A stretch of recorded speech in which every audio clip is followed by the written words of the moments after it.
আর সবার দেখছি কত কত আবদার আবেদন আপনার কাছে, কেবল আমার নেই।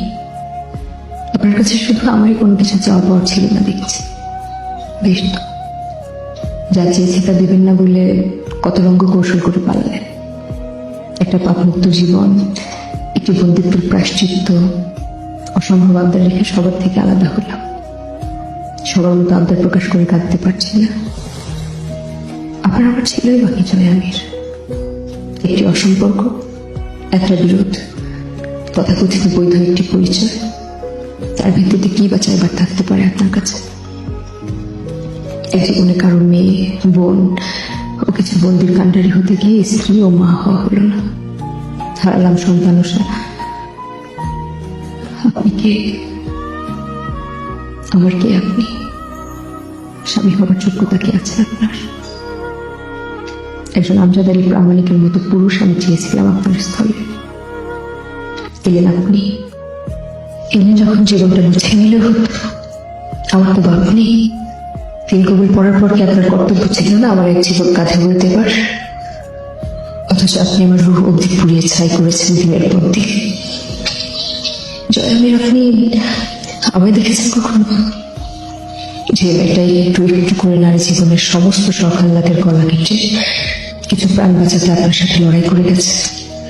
শেষে না সে প্রাণগুলো বেঁচেছে আর না সে নিজে। আমার বয়স কত? 24। বুড়ো হয়ে গেছেন। বলুন না,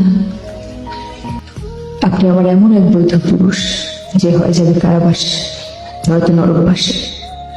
আর এই দুটোর কোথাও না গেলে অবাধ পাপাচারে।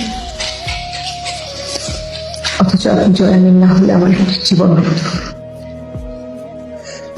একটা সংসার হতো, আমার সন্তান আমার গর্ভে থাকতো, একজন স্ত্রী ও মা আমি হতাম। সব কেড়ে নিয়েছেন আপনি। আমার কাগজ কলমের স্বামী। হৃদয়ে কতটুকু জিজ্ঞেস করেছেন কখনো? জিজ্ঞেস করলে হয়তো বলতাম আপনি একটি সূর্যের বিষ মাখা প্রাণ, যা আমার হৃদয়কে প্রতিক্ষণে খুঁচিয়ে রক্তাক্ত ক্ষত বিক্ষত করেছে। তা শোনার পর স্বামী হবার চেষ্টা করতেন? এত হিসেব গর্ব রেখে বর্বর শুয়ে থাকা পাপী পুরুষ আপনি আমার স্বামী নন, আপনি আমার আসামি।